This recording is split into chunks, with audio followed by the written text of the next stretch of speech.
Se me va a grabar, yo quiero cantar algo para los hermanos. ¿Ahí? Sí. Venga. Haz de su rebaño el cielo de paz que aman de color, pero una tarde al contarlas todas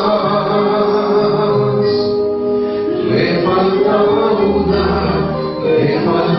una y triste olor. Las 99 dejó en el abismo y por la montaña a buscarla fue. La encontró llorando, temblando de frío, hundió sus heridas, la cargó en sus hombros y al reír volvió. Esa antigua historia vuelve a repetirse. Hay aún ovejas que raudas van con el alma rota, van por los collados, temblando de frío, vagando en el mundo, sin Dios y sin luz. Pero todavía existen pastores que por la montaña a buscarlas van, y cuando las hallan, las traen al camino bueno, la verdad y vida que es Cristo el Señor. Si tú eres un alma que sufre la angustia de sentirse sola, que cruel es, te traigo nuevas de gran gozo. Es el Evangelio que salva y redime y te da luz. Sea en la montaña o en la cumbre fuera en el valle, el abismo fue. Cristo el buen pastor quiere pastos verdes, confortar tu alma, vendar tus heridas y darte la paz.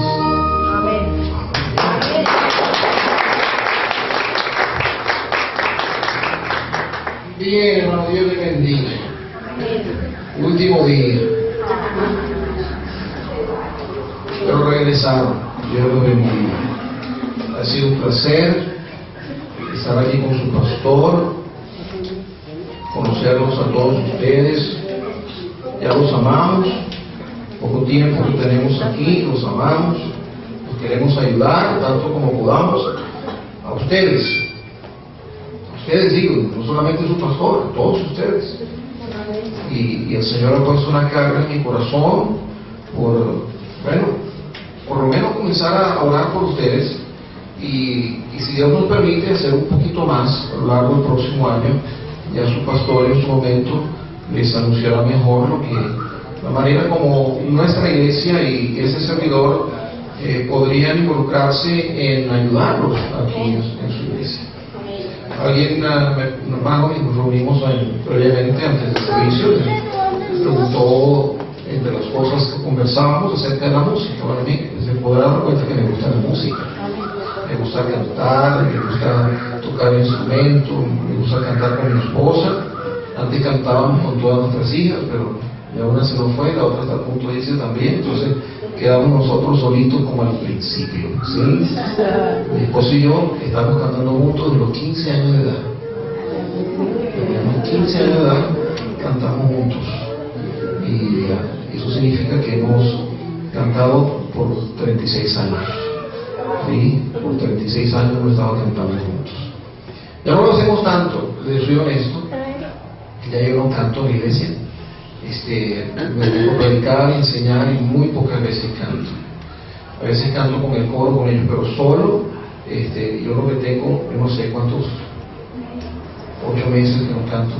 ¿Sí? Entonces ustedes fueron en calenté en la voz de nuevo con ustedes, cantando con ustedes. Pero ese corito y ese himno tan bello y precioso, me encanta. Es más, ese fue el último solo que yo canté en la iglesia de Caracas. Entonces, espero que sea de bendición para ustedes. Yo he estado debatiéndome acerca de qué hablar con ustedes, de qué compartir, qué predicarles a ustedes. Y he decidido a predicarles este mensaje. Si usted está aquí, de verdad, bueno, espero que esté aquí porque no importa lo que se predique, usted quiere estar en la casa de Dios. Amén. Estamos en la casa de Dios, hermano. Yo es una cosa, yo viví tiempos difíciles en nuestra iglesia, como les dije, cuando caímos con nuestro pastor y lo que predicábamos éramos nosotros los laicos. Ya no teníamos una gran preparación para predicar en esos años. No lo hacíamos tan bien, pero la gente venía a la iglesia y venía a escuchar palabra de Dios. No importa que a lo mejor su pastor dentro de unos años tiene que ir al norte y a lo mejor algunos de los hermanos presentes, varones, fieles, se tendrán que hacer cargo de la obra. Hermano, no se vaya a quedar en su casa diciendo, bueno, no está el hermano Harvey, no voy a escuchar al hermano tal, yo no voy a escuchar a ese hermano. Sí, no, usted venga a la casa de Dios a escuchar palabra de Dios. Sí. Venimos a la casa de Dios porque es un mandamiento de Dios. Él nos dice que no debemos dejar de congregarnos como algunos tienen por costumbre. Eso significa que es una mala costumbre no venir a la iglesia. Entonces, si comenzamos a no venir a la iglesia por razones que no tienen nada que ver con el Señor, hermano, realmente no estamos haciendo las cosas correctas. Bueno, yo le hablaba al hermano Hart y el hermano pastor le hablaba también a los hermanos acerca de la importancia de ganar almas, de evangelizar, de compartir nuestra fe con otros. Es la única manera que la iglesia crezca, hermano. ¿Sí? Si esa iglesia no va a crecer si alguien no arrastra a alguien a entrar de esas puertas para adentro. Si usted tiene que pagarle a alguien para que venga, páguele. ¿Sí? Si usted tiene que darle un Valium de la mañanita con el café y que se despierte y lo trae dormido y cuando despierte se va a la iglesia, hágalo, hermano. Lo traiga gente a la iglesia. ¿Ok? Entonces, yo tengo grandes expectativas. ¿No? A mí me gustó su iglesia, pastor. A mí me gustó esta iglesia. Yo digo me gusta porque he estado en lugares terribles. Este no es un lugar terrible. ¿Sí? Y como todo, puede haber conflictos, puede haber situaciones, puede haber gente que a lo mejor no está 100% con lo que uno quisiera. Pero así es la iglesia. En la iglesia llegamos enfermos. Algunos persisten en estar enfermos. Algunos son hipocondríacos. Claro que es un hipocondríaco. ¿Sí? Alguien que quiere estar enfermo siempre de algo. Pero esos son hipocondríacos espirituales involuntarios. Es decir, ellos disfrutan de estar enfermos. Si no hay predicación que les entre, no hay mensaje que agarren. Ellos salen en la iglesia por el expreso propósito no sé cómo decirte, el expreso propósito de hacer la vida imposible a alguien. ¿Sí? de fastidiar a alguien, de fastidiar al pastor. Y bueno, ¿qué le puedo decir, hermano? Si no tuviéramos gente difícil, a lo mejor nuestra vida de oración como pastores no sería tan buena, ¿verdad? Siempre hay alguien por el que necesitamos orar. Y entonces, pero para ser ganador de almas, dice, pastor, y yo sé que usted está pensando, y pastor va a predicar de eso, a mí no me gusta ese tema. Dice, el tema a mí no me gusta, pues a mí no me gusta andar por ahí repartiendo papelitos, pastor. A mí no, yo no quiero verme como un testigo de Jehová, por favor, pastor, no me metan en eso. No traigan. Sí, nosotros tenemos evangelios de romanos en Venezuela, hemos repartido millones, las iglesias han repartido millones de evangelios de romanos. Traemos, importamos del exterior, los repartimos y los regalamos a iglesias bautistas independientes en todo el país. ¿Sí? Y hermano, los hemos conseguido por todas partes de Venezuela. Pero para que una iglesia, si yo no le puedo torcer el brazo a nadie para nada, en las cosas de Dios no le podemos torcer el brazo a alguien para que reciba a Cristo, ¿verdad? No. Si no podemos lograr eso, no podemos lograr más nada torciendo el brazo a la gente. Si no podemos torcer el brazo a la gente para que venga a evangelizar. A lo mejor alguien viene, si en nuestra iglesia nadie puede tener ningún puesto de responsabilidad en la iglesia si no evangeliza. O sea, no puede estar nadie en el coro si no viene a evangelizar. No puede estar nadie en la dirección del coro si no evangeliza. No puede estar nadie en la escuela dominical si no evangeliza. Nadie puede estar en la sala si no evangeliza. Si no hay una sola posición en la iglesia que pueda ser ocupada por alguien que no evangeliza. Para ser secretario de la iglesia hay que evangelizar. Para ser pastor asistente hay que evangelizar. Si todos los que quieran tener alguna posición o a las que se les ofrezca alguna posición de responsabilidad de la iglesia, es gente que ya se ha aprobado por largo tiempo. No que quiero evangelizar ayer, vamos a darle una clase de escuela dominical. Mire, tienen 3 semanas viniendo, vamos a ponerlo a cantar especiales. No. Sí, podemos dejar que los niños, ¿verdad?, que vienen de los barrios, los ponemos a cantar, no hay problema. Pero los adultos, jóvenes y adultos, para poder ocupar cualquier posición ministerial, tienen que vivir lo que enseñan, tienen que vivir lo que cantan, tienen que vivir lo que predican. Ahora, el asunto es un círculo vicioso. Porque la gente pareciera no encontrar, y si yo no entiendo. Nosotros este sábado, que es día hoy domingo, el día de ayer posiblemente en la iglesia fueron unos 100-120 personas evangelizadas. Nadie torció el brazo. Realmente no están allí porque están obligados para seguir en su posición. ¿Sí? Ellos se probaron tras largo tiempo evangelizando, como para asegurarme a mí y a otros líderes de que son gente que evangeliza no porque están buscando un puesto o una posición en la iglesia, sino son gente que evangeliza porque aman las almas perdidas y quieren llevarles el mensaje del evangelio. Y entonces los invitamos. Nosotros en la iglesia, yo no acepto, normalmente cuando alguien me dice que quiere ser algo, yo le digo que se espere. Yo siempre llamo a la gente, no personalmente, a través de los líderes de la iglesia. Ellos hacemos una evaluación anual de las necesidades de maestros, por ejemplo. Necesitamos 3 maestras de escuela dominical, 3 muchachas o 3 damas, tenemos 2 varones, pastor, necesitamos un superintendente, tenemos hacemos una lista de todo lo que necesitamos. Y entonces, ellos aparecen con una lista de gente. Dice, pastor, sí, yo les digo a ellos que no me traigan problemas si ellos no tienen una solución. Sí, yo no quiero problemas sin solución. Y entonces ellos me traen los problemas, tenemos necesidad de gente, muy bien, ¿cuál es la solución? Me traen una lista de gente, esas son las necesidades, estas personas pueden ser la solución a la necesidad. Cuando ellos me traen esa lista, yo sé que ellos han visto a toda esa gente por muy largo tiempo venir a evangelizar en la iglesia. Y entonces ahí yo entro en un proceso de conversación con ellos, porque a veces conozco mejor que ellos a la gente. Le digo, a esa hermana no todavía, ese hermano no todavía. Y comienzo a sacar a aquellos que ya, sí por encimita, no deberían estar por una u otra razón todavía. Y si los que quedan es mayor en número entonces a las necesidades, entonces descartamos a unos más de acuerdo a sus capacidades, pero todos deben evangelizar en la iglesia. Ahora usted dice, pastor, el asunto es que a mí no me nace. Pastor, ¿cómo hace esa gente? ¿Cómo hace esa gente? ¿Cómo hace más de 120 personas de una congregación que, ¿verdad?, está ahí rayando los 500, pero no todos son adultos y muchos son niños? Estamos hablando de un alto porcentaje de la población adulta y juvenil en la iglesia que hace vida activa evangelística en diferentes áreas de la ciudad. ¿Cómo lo hace? Es decir, que soy honesto, ya yo no predico de eso.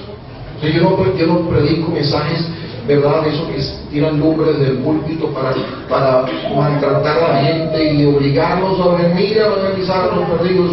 Yo predico otras cosas, ya de esas cosas no tengo que predicar, porque ellos a su vez estimulan a los nuevos creyentes que llegan de inmediato y les dicen, te voy a discipular, y mientras los discipulan les dicen, el sábado vente con nosotros, vamos a evangelizar. No, yo no sé hacer eso, no importa, nos acompañan, vamos a pasar bien, nos comemos unas empanaditas y unos tamalitos y ahora pasamos el día juntos y se convierte en un día de fiesta para ellos. Usted no quiere evangelizar, usted no quiere compartir su fe, o le da temor compartir su fe. Hermano, hermana, no importa, póngase a la disposición del pastor y venga, deje que él hable. Póngase con la hermana Marta, mire hermano, yo quiero evangelizar con usted, pero hermana Marta, yo no sé cómo hablar de ese asunto, yo no entiendo, yo no sé, me da miedo, me da nervio, yo no voy a meter con eso, no importa, pues, con la hermana Marta. Pero así como hacemos nosotros, invitamos a la gente, venga. Entonces ellos me dicen, algunos dicen, yo no voy a hablar ni ahora ni nunca. Está bien, el problema es igual. Solamente ir. Mientras yo hablo, tú oras por mí. ¿Está bien? Pero bueno, eso parece muy bien. Bueno, pasa una semana, pasan 2 veces, pasan 3. Ya cuando van como al 4º mes, no se aguantan con las ganas de interrumpir. Pero no me déjenme a mí, que usted no sabe lo que está hablando. Y comienzan a hablar. ¿Sí? Y hermano, Dios nos ha llamado a nosotros a ganar un mundo perdido sin Cristo. La mayoría de nosotros estamos aquí porque alguien nos habló, alguien se preocupó por invitarnos a la iglesia, alguien se preocupó por sentarse con nosotros a compartir su fe con nosotros. Ahora, el mensaje, yo tengo aquí un mensaje, es un mensaje, ya no sé si me usted ve por ahí. Porque un requisito fundamental, si cuando terminamos ganando almas, terminamos deseando y disfrutando y compartir nuestra fe con otros, cuando se han cumplido toda una serie de pautas espirituales en nuestra vida. Cuando una iglesia, mis queridos hermanitos, los amo mucho, cuando una iglesia no evangeliza, la iglesia está sellando, sí, porque si todos se quedan aquí y se mueren de viejitos y nadie los sustituye, algún día que quedarán 4 viejitos aquí y el último viejito, el día antes de morir, apaga la luz, baja a la Santa María y se va. La iglesia no puede ser así, ¿no? La iglesia tiene que estar recibiendo un flujo constante de gente que venga a la iglesia, y el hombre encargado de eso no es el pastor. El hombre encargado, los encargados de eso somos todos, con el liderazgo del pastor. Amén. ¿Cómo podremos hacer eso? Vaya a Ezequiel capítulo 43. Ezequiel.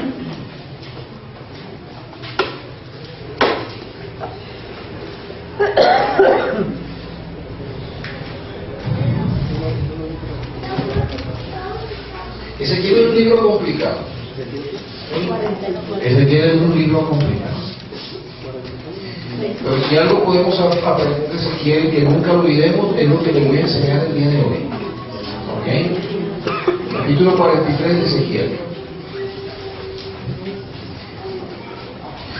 En el capítulo 43 de Ezequiel recibe una visión del Señor, recibe una visión una visión muy particular. Vamos a leer el versículo 1 al 12, ¿ok? Síganme con la vista, dice así. Me llevó luego a la puerta que mira hacia el oriente, y aquí la gloria del Dios de Israel, que venía del oriente, y su sonido era como el sonido de muchas aguas, y la tierra resplandecía a causa de su gloria. Y el aspecto de lo que vi era como una visión, como aquella visión que vi cuando vine para destruir la ciudad, y las visiones eran como la visión que vi junto al río Quebar, y me postré sobre mi rostro. Versículo 4, y la gloria de Jehová entró en la casa por la vía de la puerta que daba al oriente. Y me alzó el espíritu y me llevó al atrio interior, y aquí que la gloria de Jehová llenó la casa. Versículo 6. Y oí uno que me hablaba desde la casa, y un varón estaba junto a mí, y me dijo: hijo de hombre, este es el lugar de mi trono. Atención. Este es el lugar de mi trono, el lugar donde posaré las plantas de mis pies, en el cual habitaré entre los hijos de Israel para siempre. Y nunca más profanará la casa de Israel en mi santo nombre, ni ellos ni sus reyes con sus fornicaciones, ni con sus cuerpos muertos de sus reyes en sus lugares altos. Porque poniendo ellos umbral junto a mi umbral, y su contrafuerte junto a mi contrafuerte, mediando solo una pared entre mí y ellos, han contaminado mi santo nombre con sus abominaciones que hicieron, por tanto los consumí en mi furor. Ahora arrojarán lejos de mí sus fornicaciones y los cuerpos muertos de sus reyes, y habitarán en medio de ellos para siempre. Tú, hijo de hombre, muestra a la casa de Israel esta casa, y avergüéncese de sus pecados, y midan el diseño de ella.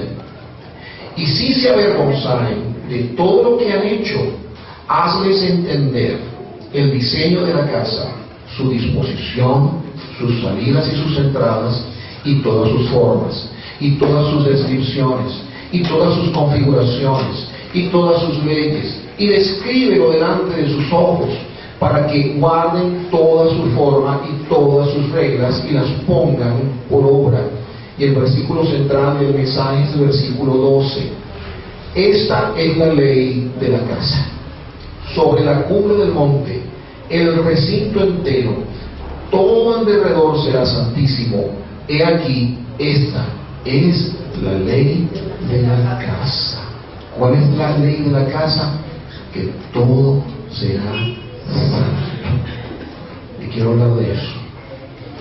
Pero vamos a hacer un viaje desde el Génesis hasta el Nuevo Testamento para ver la revelación progresiva de Dios, y cómo Dios nos enseña que la ley de esta casa en Ezequiel es la ley ahora de esta casa en la cual vivimos como creyentes, y es la ley de esta casa en la cual vivimos como iglesia.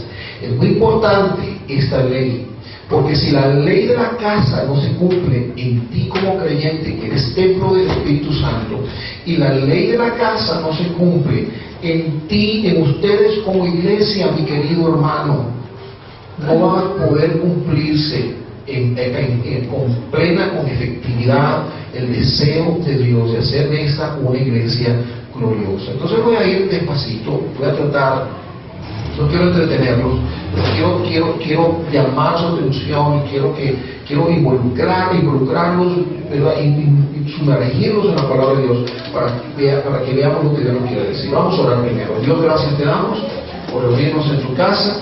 Abra nuestros corazones a través de este mensaje. En el nombre de Cristo lo pedimos. Amén.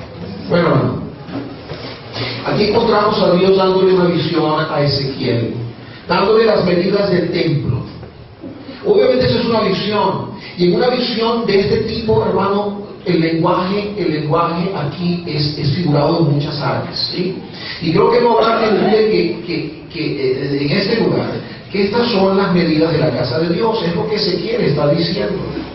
Por miles de años Dios, en momentos cuando se reveló al hombre, mi querido hermano, Él utilizó la frase casa de Dios. Y cuando Él utilizó esa frase casa de Dios, con ello ha querido revelar al hombre de manera progresiva a través de los siglos, lo que en los postreros días Dios quería que el hombre entendiera era o sería la casa de Dios. Entonces por siglos Dios ha hablado de su casa. Sí, y la casa de Dios ha tomado diferentes formas a lo largo de los siglos.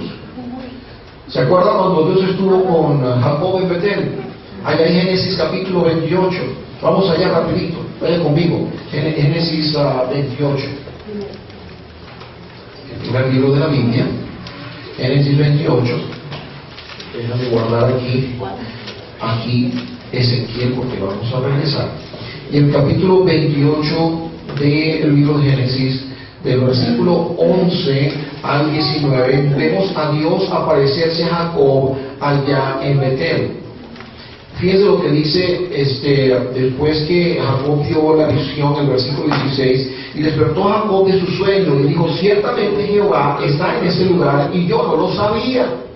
La casa de Dios es un lugar donde Dios está. ¿Sí? Fíjense lo que dice en el siguiente versículo: y tuvo miedo y dijo: cuán terrible es este lugar, no es otra cosa que, ¿qué cosa? Casa de Dios y puerta del cielo. Aquí encontramos la primera aparición del término casa de Dios en la Biblia. No hay ninguna otra instancia antes de esta que acabo de mencionar en la que se mencione el término casa de Dios. Bueno, allá en el Salmo capítulo 26, versículo 8, nos dice que David se regocijaba de entrar en la casa de Dios.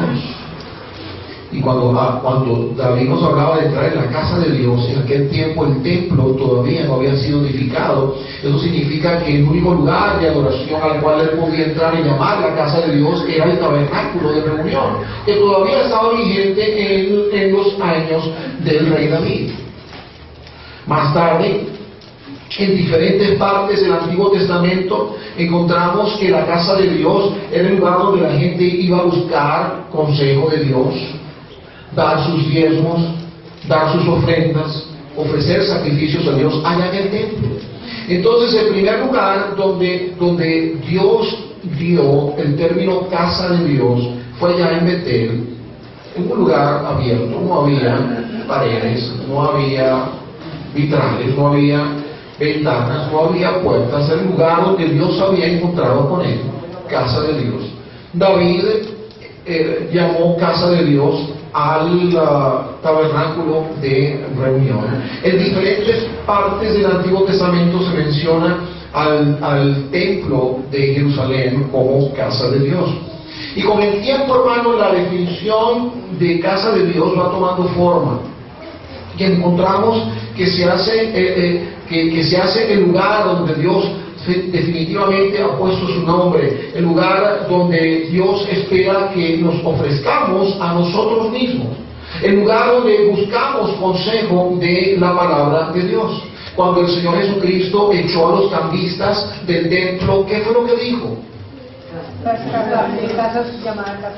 Sí, él dijo que será casa de oración. O sea, todavía en los tiempos del Señor Jesucristo, aunque todo el sistema se había corrompido en muchas áreas, aún así el Señor reconocía que el templo en Jerusalén era casa de Dios.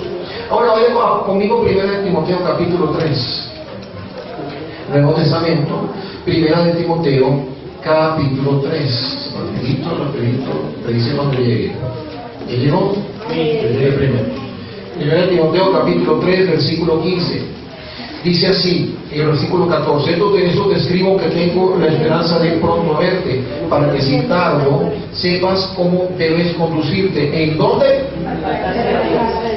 ¿De qué está hablando allí? De la iglesia. Así es. La casa de Dios es la iglesia del Señor. Dice, en la casa de Dios, que es la iglesia del Dios viviente, columna y baluarte de la verdad. Fíjense cómo a través de los siglos, el término casa de Dios fue tomando forma. ¿Me está entendiendo? Si lo estoy llevando para entender, y después que lleguemos a la conclusión final de lo que Dios llama hoy casa de Dios, nos devolvamos para Ezequiel. Y vamos de Ezequiel, capítulo 43, versículo 12, ver una tremenda enseñanza para nosotros en lo individual y para nosotros como iglesia. Si se devuelve para 2 de Corintios, capítulo 6, vaya conmigo 2 de Corintios, capítulo 6. En 2 de Corintios, capítulo 6, en el versículo 16, dice el siguiente: ¿y qué acuerdo hay entre el templo de Dios y los ídolos? Fíjense lo que dice: porque vosotros sois el templo del Dios viviente. ¿Qué está diciendo ahí? Que somos casa de Dios. Si somos templo de Dios, hermano, tú y yo somos casa de Dios. Les mencioné en Génesis capítulo 28 la primera referencia al término casa de Dios. La última referencia en la Biblia al término casa de Dios está en 1 de Pedro capítulo 4. Vaya conmigo ya. 1 de Pedro capítulo 4. Y vamos a ir al versículo 15. Y dice allá: así que ninguno de vosotros padece. Eso en Pedro capítulo 4. Versículo 15 dije, ¿verdad? Decida lo no por el hecho o por meterse en lo ajeno, pero eso no es. ¿Sí? ¿Será? 17. Porque es tiempo de que el juicio comience por gracias, por la casa de Dios. Y si primero comienza por nosotros, ¿cuál será el fin de aquellos que no obedecen al Evangelio de Dios? Bueno, hermano, en el Nuevo Testamento, la iglesia del Señor es llamada casa de Dios. Y los cristianos individualmente son también llamados templo de Dios, son llamados casa de Dios también. Cada uno de nosotros que hemos confesado el nombre de Cristo como nuestro Salvador personal, podemos testificar de que somos templo de Dios, porque el Espíritu Santo, que es Dios en su tercera persona, habita en nosotros. Y los que no tienen el Espíritu de Cristo, dice la palabra de Dios, no son de Él. De manera que cada uno de nosotros que hemos confesado el nombre del Señor, en quienes mora el Espíritu Santo, sabemos que somos de Él, porque el Espíritu da testimonio a nuestro espíritu de que somos hijos de Dios. Todo eso está en Romanos capítulo 8. Entonces, Dios desea hacer de cada hombre y de cada mujer en este lugar, si alguien no conociera al Señor Jesucristo, Dios quiere hacer de tu persona su casa. Nadie en ese lugar puede darse el lujo de no ser casa de Dios. Y ser casa de Dios es ser hijo de Dios, sinónimo uno del otro. Y mi pregunta es: ¿somos casa de Dios realmente hoy día? Mi pregunta es: desea usted ser casa de Dios? ¿Cuáles son los requisitos para ser casa de Dios? Bueno, obviamente ser salvo. Y no tengo tiempo para pasar por todo, como Ezequiel, capítulo 43, vuelvo conmigo allá. No tengo tiempo. Sí, Ezequiel, capítulo 43.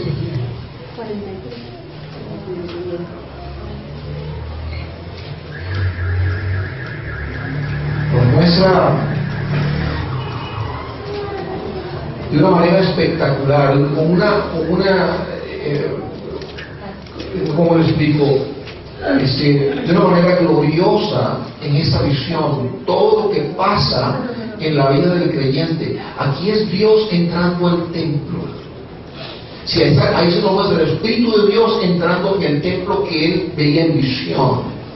Pero hermano, es la misma idea de Dios cuando a través de su Espíritu Santo, en la persona del Espíritu Santo, entra en la persona del creyente cuando él es salvo.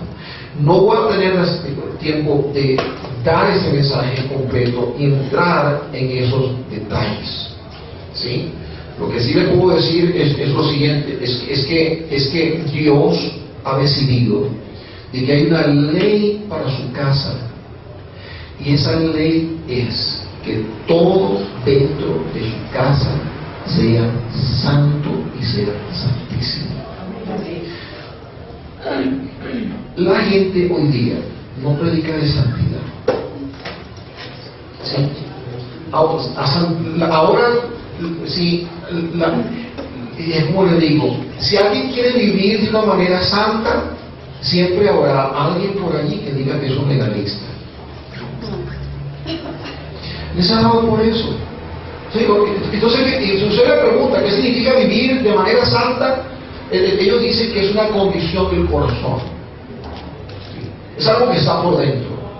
Y hermano, si esa santidad que está en nosotros no puede cruzar la barrera milimétrica del grosor de nuestra piel, hermanos, realmente no hay ninguna santidad. La santidad sí es algo interior, pero la santidad es algo que se manifiesta, hermanos, en nosotros, en todas nuestras áreas de nuestra vida. Les decía el día jueves que el Señor nos llama a nosotros a ser santos en toda nuestra manera de vivir. Absolutamente toda nuestra manera de vivir. Y cuando usted le pone un nombre a ese término, manera de vivir, Dios quiere, hermano, influir en nuestra manera de divertirnos. Dios quiere que seamos santos en nuestra manera de relacionarnos con otras personas. Dios quiere que seamos santos en nuestra manera de hablar. Dios quiere que seamos santos en nuestra manera de vestir. Dios quiere que seamos santos en nuestra manera de pensar.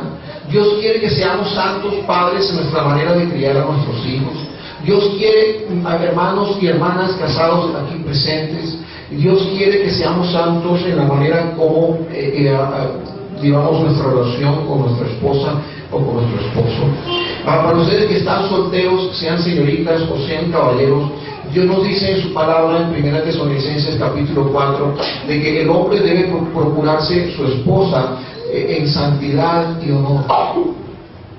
Dios quiere que la santidad entre en todas las áreas de nuestra vida. Dios quiere que enfrentemos los conflictos, hermano. Cualquier tipo de conflicto, dejemos que la santidad de Dios entre en la manera como manejamos nuestros conflictos. Hermano, Dios quiere que su santidad llegue hasta tu lugar de trabajo. Jovencito y jovencita, Dios quiere que su santidad llegue hasta tu lugar de estudios, sea el liceo, sea la universidad, sea el colegio, sea el lugar que sea. Hermana, óyeme bien, Dios quiere que su santidad llegue a tu casa. Cuando tu esposo no está allí, la santidad tiene que permanecer en ese lugar y tú tienes que promover la santidad en tu hogar. Y la santidad de Dios tiene que estar en nuestra manera de servir a Dios. Si venimos a la iglesia, debemos servir a Dios en santidad. Si estamos fuera de la iglesia, debemos servir a Dios a santidad en la calle. Hermano, debemos dejar que la santidad de Dios toque nuestra manera de tratar con el sexo opuesto, seamos solteros o seamos casados. Dios quiere que su santidad gobierne nuestras reacciones cuando enfrentamos la tentación, hermano. Y Dios quiere que nosotros, su santidad, su santidad toque cada aspecto de nuestra vida. A eso se refiere el Señor con ser santos en toda nuestra manera de vivir. Y hermanos, es saludable recordar que los creyentes ya no viven para sí, sino para aquel que murió y resucitó por ellos, nos dice Gálatas, 2 Corintios 5:15. ¿Cómo no viviremos entonces en santa y piadosa manera de vivir como Dios lo espera de nosotros? Hermanos, si ya no vivimos nosotros, ya no vives tú, si ya no vivo yo, si Cristo vive en nosotros, ¿cómo no viviremos en santa y piadosa manera de vivir?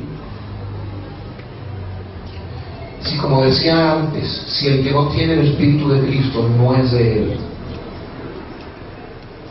los que están en Cristo, que no andan conforme a la carne, sino conforme al Espíritu, ¿cómo no caminarán en piadosa y santa manera de vivir? Hermano y hermana, si para ti el vivir es Cristo y el morir es ganancia, ¿cómo no viviremos en piadosa y santa manera de vivir? La ley de la casa, mi querido hermano, La ley de la casa que Dios escribe allá en Ezequiel capítulo 43, la ley de la casa es que todo debe ser santo, santísimo, en todos los resquicios y todos los lugares de esa casa. Eso significa, hermano, comencemos por nosotros, comencemos por ti y por mí. Tú y yo, cada uno de nosotros sabemos aquí de qué parte cojeamos, ¿cierto? Es cierto, pero de qué pie cojeamos. Cada uno de nosotros aquí sabemos muy bien cuáles son esas áreas de nuestra vida cotidiana que realmente no glorifican el nombre del Señor y que no permiten que nosotros podamos vivir de una manera piadosa, que podamos ser llenos del Espíritu Santo para poder ser controlados por Él.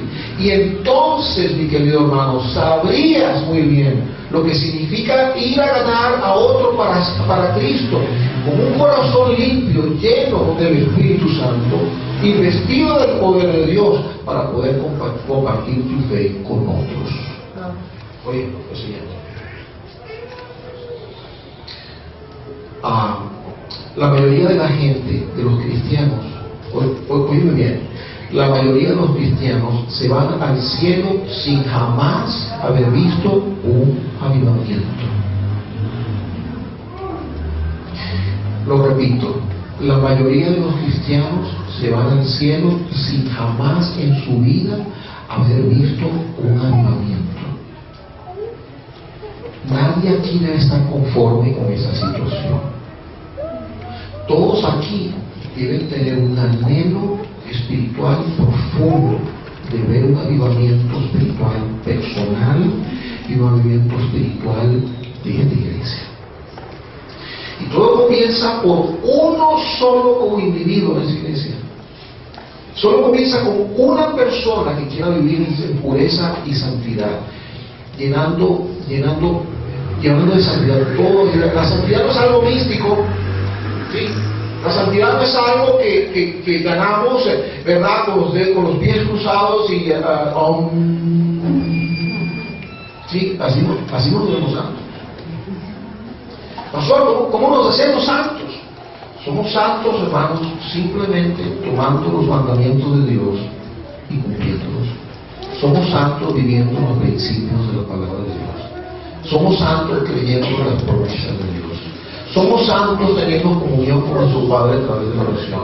Somos santos leyendo su palabra y dejando que Él hable en nuestras vidas. Sí, la santidad no es algo místico.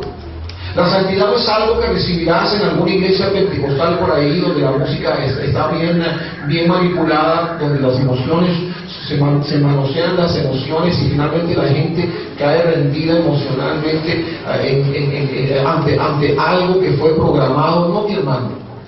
Ser santo es desearlo y hacerlo. Y aquí en la palabra de Dios, aquí en el libro de Ezequiel, en la parte final de ese capítulo, o de esa porción, versículo 10, dice: tú, hijo de hombre, muestra a la casa de Israel esta casa. Dios le estaba diciendo a Ezequiel: muéstrale a la casa de Israel. Ezequiel estaba viendo la santidad de Dios a través de su visión. Y Dios le estaba diciendo: muéstrale esta casa al pueblo de Israel y avergüéncense de sus pecados y mirad el diseño de ella. Medir el diseño. Esta esquina mide tanto, esta columnita mide tanto, esta viga mide tanto, este carrocito mide tanto. Medir todo. Eso que tiene que ver eso con santidad. Si usted se lee todo el capítulo, bueno, vaya a su casa y léase esto. El Señor le muestra a Ezequiel la manera de medir la casa. Y la manera para medir la casa es a través de la medida divina de Dios, a través de la vara y el codo divino. No la vara y el codo humano, sino con la vara y el codo divino. Es decir, Dios dice: tú no vas a medir la santidad de tu casa de acuerdo a los parámetros humanos. Tú vas a medir la santidad de la casa de acuerdo a los parámetros de Dios. ¿Cuánto mide un metro? 100 centímetros. ¿Y cuántos son 100 centímetros? 1 milímetro. 10 centímetros. Bueno, un metro es un metro. Pero ¿quién decide de qué tamaño es un metro? ¿Quién decidió eso? ¿Alguno de ustedes sabe? Usted tiene que saber, usted sabe muchas cosas. ¿No sabe? Te voy a enseñar. Te voy a enseñar. Un grupo de escolapios hace mucho tiempo decidieron crear un patrón de medida. Bueno, los americanos con su sistema imperial tienen las pies, ¿sí? Tienen las cosas por pies, por yardas, por pulgadas. Y bueno, sistema métrico, y en algún momento de la historia pasada alguien decidió de qué tamaño iba a ser el patrón. Y entonces allá en Europa, en una ciudad, hay un museo donde usted entra y en una cosa de vidrio está el metro patrón.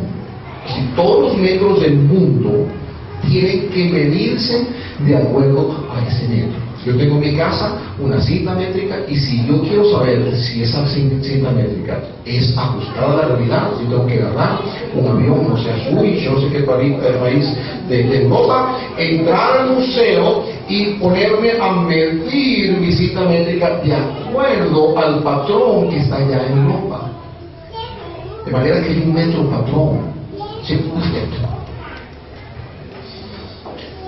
Bueno, Dios nos está diciendo que su santidad no se mide con patrones humanos.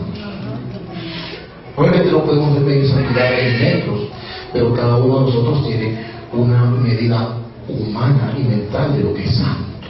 ¿Sí es verdad? Hay gente que tiene unas ideas extrañísimas acerca de lo que es ser santo.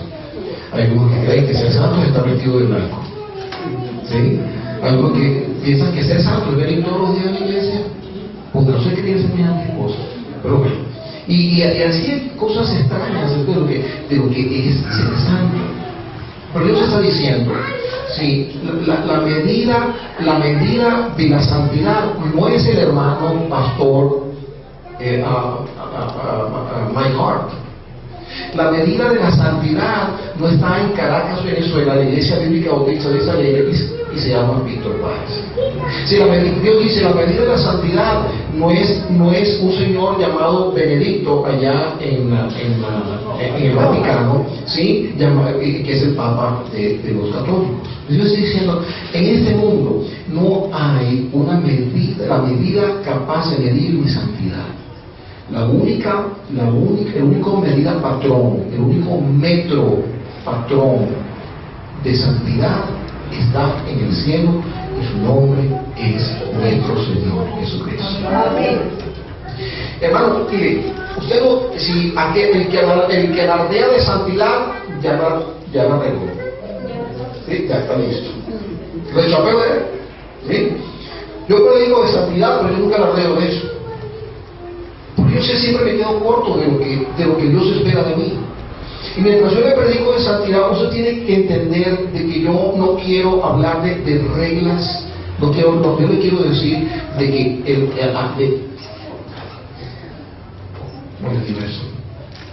el Señor Jesucristo en Juan 1.1, ¿qué dice Juan 1.1? En el principio, no. En el principio era el verbo, y el verbo era Dios. Amén, así es, qué bueno, recuerda por algo. Y entonces, el verbo, sí, es el logos, ¿sí? Y logos es palabra. ¿Sí? En inglés utilizan, en vez de la palabra verbo, porque en español verbo significa palabra también, aparte de ser verbo para conjugar. En inglés utilizan word, palabra. Hermano, pastor, pero como si el Señor Jesucristo está en el cielo, ¿cómo sé yo cuál es la medida de santidad del Señor Jesucristo? Ayuda. En la palabra de Dios. Esta es la medida de santidad. Amén. No es centímetros, no es milímetros, no son yardas, no son pies. La medida de santidad del Señor Jesucristo está en su palabra. Y obviamente hay dos términos, santidad se puede ver de dos puntos de vista. Primero, somos hechos santos cuando el Señor nos salva, lo cual significa que nos pone aparte, ¿sí? Entonces, ser santo, primero, una definición de ser santo es ser puesto aparte. Es el Señor nos pone aparte, nos hace de nosotros una nación santa, una nación apartada. El pueblo de Israel que recibía y todavía recibe el nombre pueblo de Dios en la palabra de Dios, fue un pueblo puesto aparte. Pero el término santidad también implica lo que nosotros conocemos: pureza, ¿sí? Limpieza de corazón, limpieza de alma. Y el Señor, mi querido hermano, desea que tú hagas el patrón del cielo y lo apliques a tu vida. Y Él dice: comienza a medir, ¿sí? Comienza a medir. Bueno, las medidas de la casa, las medidas de la casa de Dios, que es tu corazón y es tu vida, ya Dios las tiene. Él sabe cuáles son las medidas del templo, de tu templo. Él sabe cuántas varas de santidad, cuántos codos divinos de santidad mide tu corazón. Y el Señor espera de que tú midas tu casa no por tus estándares de santidad o los estándares de los demás o los estándares de otra iglesia. O sea, aquí no ha pasado eso, hermano pastor, yo estoy seguro que no, pero yo he encontrado gente que me dice: no, yo me voy para otra iglesia. ¿Y por qué se va? Porque se van, no, decía allá no predican eso de los pantalones. Otros dicen: no, yo no voy porque allá no se meten tanto con la música que uno escucha. Y el pastor: no, yo no me meto allá no se meten con, ¿verdad? Con la compañía que uno tiene, no se meten con uno si va a la playa. La cosa no es ir a la playa, la cosa es desnudarse en la playa. Yo voy a la playa, pero no me desnudo de ella. Y entonces la gente piensa que en la iglesia de 2 cuadras más allá, iglesia de 3 cuadras por acullá, el patrón es diferente. El patrón de santidad allá es diferente. La gente tiene esa idea torcida de que la santidad de Dios depende de la iglesia, como la iglesia interprete la santidad de Dios. Hermano, Dios es santo, indeciblemente santo, y Dios se revela todo lo que de su santidad Él quiere que conozcamos a través de su palabra de Dios, y estoy seguro que hay mucho más que no conocemos. Pero como no lo sabemos, Dios solamente nos reveló lo que Él quería darnos, lo que Él quería que supiéramos, lo que Él quería que viviéramos, lo que Él quería que creyéramos. Pon atención. Voy a decir una cosa: la vida, mi querido hermano, no es un ensayo, ¿sí? La vida no es un ensayo. Sí, yo una vez agarré un hombre en la iglesia, hace muchos años atrás, cuando estaba iniciando mi ministerio. El hombre quiso destruirme como pastor. Yo lo fui a buscar antes de disciplinarlo como iglesia. La iglesia lo expulsó, yo no lo expulsé, la iglesia tuvo que expulsarlo. Yo lo llamé a mi oficina y le dije a Orlando: por tus hijos, por tu esposa, mi querido hermano, arrepiéntete de tus pecados y confiesa. Le has hecho un daño tremendo a esta iglesia.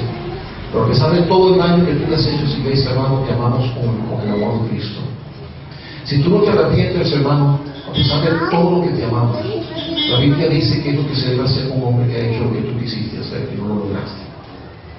Y hermano, yo te invito por tus hijos, por tu pequeño hijo varón que está comenzando en su adolescencia y está comenzando a despertar las cosas espirituales. Yo lo veo animado, que Dios ayude a Dios.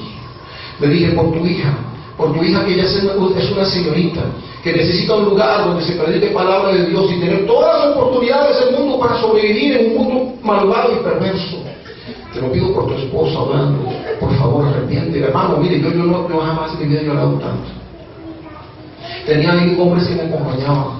Y hermano, yo estaba bañado de lágrimas delante de él, pidiéndole que se arrepintiera de su pecado. Y hermano, arrepiéntete de lo que hiciste, confiesa en los hermanos, por favor, es tu esposa, tus hijos van a pagar un alto precio, hermano. Para hacer la historia corta, no se arrepintió. La vida de ese hombre ha sido una vida terrible. Perdió a sus hijos, preciosos, estaban en la iglesia, estaban comenzando a servir a Dios. Perdió a sus hijos, perdió a su esposa. De último, hermano, lo peor que sí, lo último, hermano, lo drogaron y lo violaron. Su vida está hecha pedazos. Y yo se lo advertí, le dije, Orlando, la vida no es un ensayo. Yo no puedo decir, Dios, para la escena. Yo, si me quise cambiar de iglesia, pensé que me iba a ir mejor. Señor, no me fue tan bien. Perdí a mi esposa, perdí a mi hija, perdí a mi hijo. Podemos echar la cosa para atrás y comenzar la escena de nuevo. Y hermano, esas cosas no ocurren. La vida no es un ensayo. No se equivoque, hermano. Si cuando usted compromete la pureza de su vida, de su santuario, de su corazón, hermano, usted está poniendo en peligro muchas cosas. Va más allá de simplemente decir, bueno, yo me las arreglo con Dios. No, hermanos, es una actitud irresponsable. Tenemos que ser responsables delante de Dios y tenemos que ser responsables delante de aquellos que están alrededor nuestro. Trate de tener una vida limpia, una vida pura, una vida santa. Cuando usted deje la santidad de Dios entrar a su vida, cuando usted deje la santidad de Dios llenar cada rincón de su vida, cada rincón. Si toda tu manera de vivir, hermano, mire, revíselo todo. ¿Cómo se divierte usted? Ay, me encanta el televisor, y yo soy de lo que me siento en el televisor y me pongo bonito.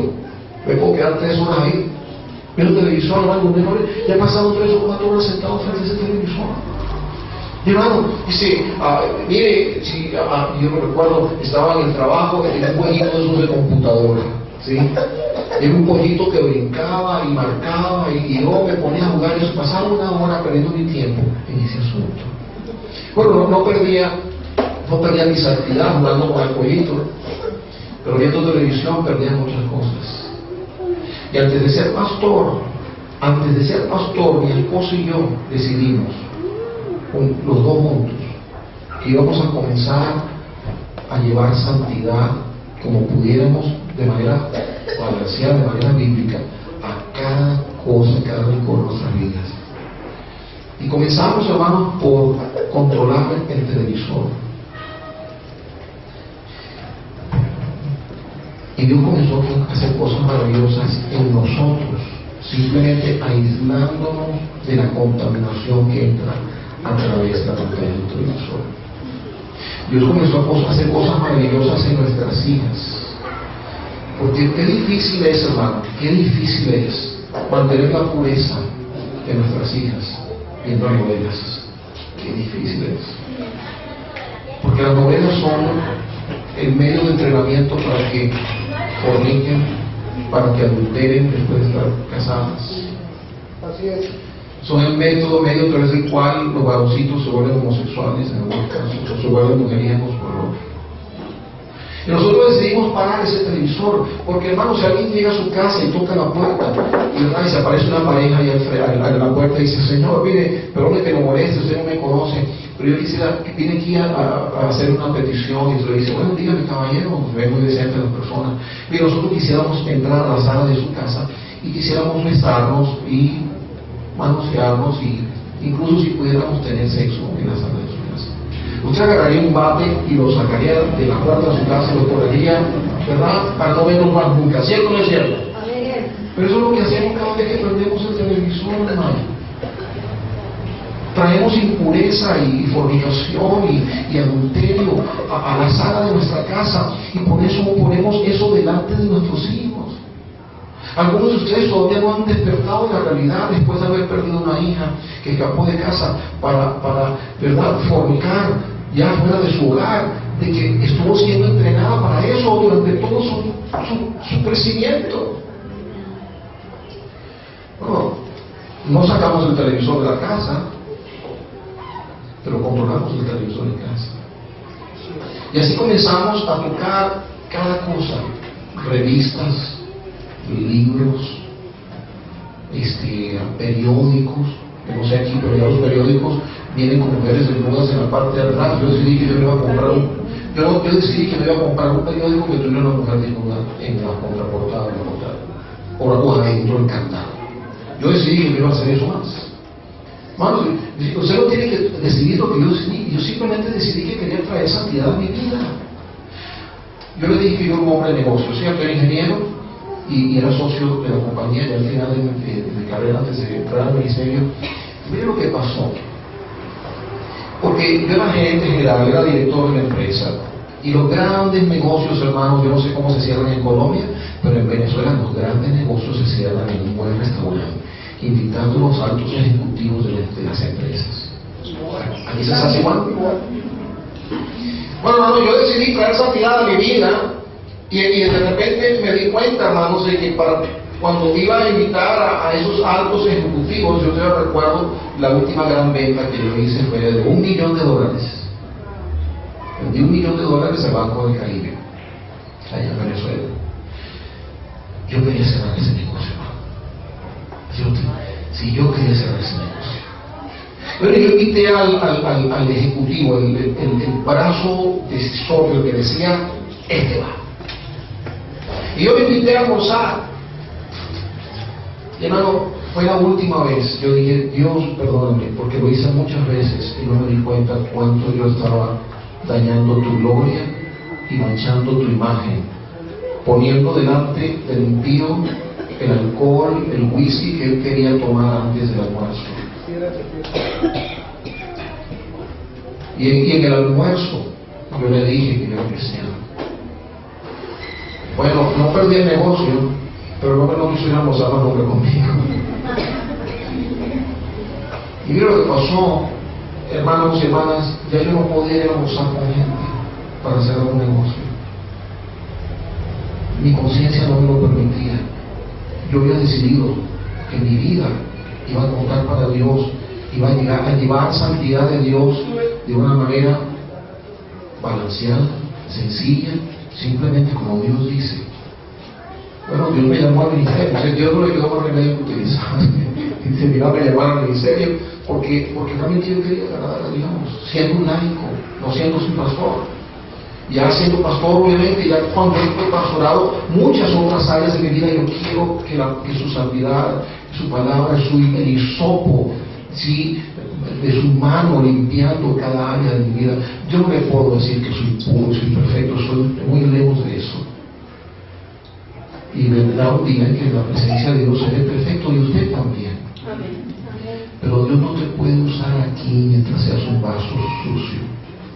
Dios no te puede usar mientras las medidas de una pared en el templo estén buenas. De repente, este lado de la pared está bien, y de repente ese lado de la pared está corto, sí, el edificio está torcido. Y muchos de nosotros tenemos el templo todo descuadrado, parece una arquitectura de esas extrañas modernas, ¿verdad? Donde todo es curvo y todo está torcido. Y hermano, Dios tiene un patrón de santidad para el corazón nuestro que Él quiere implantar en cada uno de nosotros. Yo quiero invitarte a través de este largo pero sencillo mensaje que medites en estas cosas. Dios quiere santidad para ti. Dios quiere santidad para ti que eres casa de Dios, pero Dios quiere santidad para todos ustedes que son iglesia, que son casa de Dios también. Hermanos, les estoy dando la clave más importante para hacer de esta una iglesia gloriosa. Este mensaje yo lo prediqué hace muchos años en la iglesia. Y en diferentes maneras siempre predico de santidad, siempre predico de separación a los hermanos. Y hermano, quiero decir una cosa, nuestra iglesia no es algo especial, es que tenemos un Dios especial. creemos que un Dios que puede poner santidad en nosotros, nos puede hacer puros, nos puede hacer limpios, no perfectos, pero nos puede hacer limpios. Y Dios usa, hermano, tenemos niños de 12 y 13 años, que, hermano, son niños muy especiales, porque tienen padres que han adquirido sus principios, y esos niños están creciendo en un ambiente de pureza en su hogar. Dios puede hacer lo mismo con cada hogar en esta iglesia. Dios puede hacer lo mismo con cada individuo en esta iglesia. Y yo quiero invitarte, hermano, a que tú tomes una decisión seria, responsable, de dejar que la ley de la casa se cumpla en tu casa. Y la ley de la casa es que todo debe ser santo, santísimo en la casa del Señor. Vamos a seguir nuestros rostros hacia nosotros. Toda vez inclinando los ojos. Amén. Por ahí dice, pastor, mire,